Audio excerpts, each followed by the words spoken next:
तो अभी से एग्जैक्टली 24 घंटे बाद मेरा एग्जाम शुरू है और मैंने भी अभी तक तुम्हारी तरह कुछ नहीं पढ़ा है, लेकिन मैं अगले 12 घंटे नॉन स्टॉप पढ़ने वाला हूँ सिर्फ ये देखने के लिए कि एग्जाम से एक दिन पहले पढ़ के क्या हम लोग सच में पास हो सकते हैं या फिर नहीं। लेकिन ये सवाल सुनने में जितना ज्यादा इजी लग रहा है असल में उतना ज्यादा इजी है नहीं। तो चलो देखते हैं हमारे 12 घंटे की मेहनत हमारे पूरे साल को बचा सकती भी है या फिर नहीं।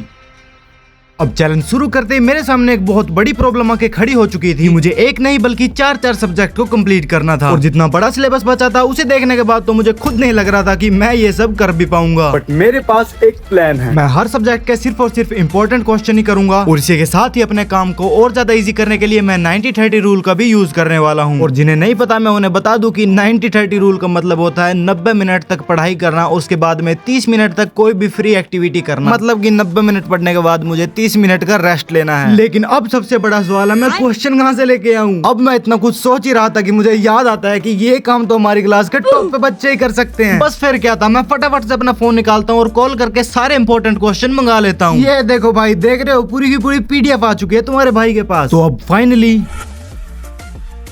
तो स्टार्टिंग मैंने HTML सीखने से करी। अब स्टार्टिंग के 20 से 30 मिनट तो आराम से चले गए, लेकिन भाई असली चैलेंज तो 40-50 मिनट बाद शुरू हुआ। अब इस टाइम पे मुझे लगने लगा था कि मैंने ये चैलेंज शुरू करके काफी बड़ी भूल कर दी है। क्योंकि प्रॉब्लम पढ़ाई नहीं थी, प्रॉब्लम थी बार बार में गिव अप ना करना। हर थोड़ी देर में दिमाग सिर्फ एक ही चीज बोल रहा था कि भाई रहने दे, कल जो होगा देखी जाएगी। लेकिन मेरे तो नाम में जिद्दी आता है तो गिव अप करने का तो सवाल ही पैदा नहीं होता। अब इतना कुछ होने के बाद भी मैंने किसी न किसी तरह HTML के इंपॉर्टेंट क्वेश्चंस को कंप्लीट कर ही लिया और अब फाइनली टाइम था 90-30 रूल का, जिसमें मुझे 30 मिनट का ब्रेक लेना था। अब इस 30 मिनट के ब्रेक में मेरे को थोड़ा सा वॉकिंग करना था, पर भैंस की टांग धूप इतनी ज्यादा हो रही थी कि बाहर तो निकला भी नहीं जा रहा था। अब ब्रेक के बाद दोबारा पढ़ना इतना ज्यादा डिफिकल्ट होगा मैंने ये तो सोचा भी नहीं था। अब 30 मिनट के बाद पढ़ाई पे बैठ के दोबारा फोकस करना मेरी एक्सपेक्टेशन से बहुत ज्यादा डिफिकल्ट हो रहा था। मेरा दिमाग अब तक बिल्कुल थक चुका था और होनेस्टली बताऊं तो मेरा इससे आगे पढ़ने का मन बिल्कुल नहीं कर रहा था। लेकिन मुझे क्या पता था कि इससे भी बड़ी प्रॉब्लम मेरा आगे वेट कर रही है। देखो प्रॉब्लम ये थी कि मैंने अभी तक जो भी पढ़ा था वो कंपैरेटिवली काफी ज्यादा इजी था, लेकिन अब मुझे C++